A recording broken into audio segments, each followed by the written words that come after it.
soap, and I'm adding a little bit of a ginger lime fragrance oil to it to help prevent the dreaded orange spots, DOS.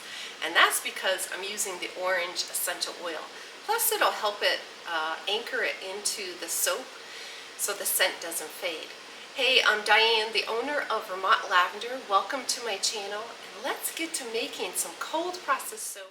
So when you're choosing essential oils for this recipe, you want to use high quality pure essential oil. So like the sweet orange is commonly used, but you can also experiment with bitter orange or blood orange for different scent profiles. So like in this soap, I use the honey, and that's a natural sugar that actually makes it accelerate. So if you want to prevent acceleration, citrus essential oils can sometimes cause soap batter to accelerate. So that means thicken quickly. Consider soaping at slightly cooler temperatures, which is what I did.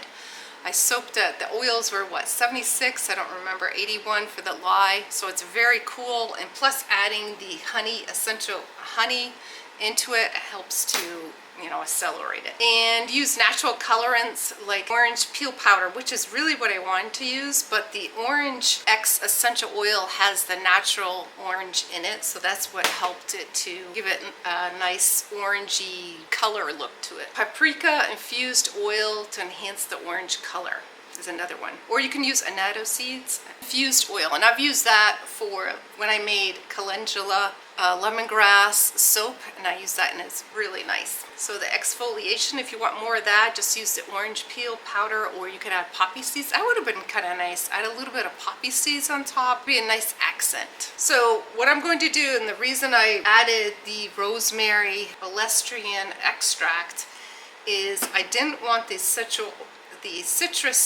oils of the orange and even the fragrance oil, because this is, it is a fragrance oil.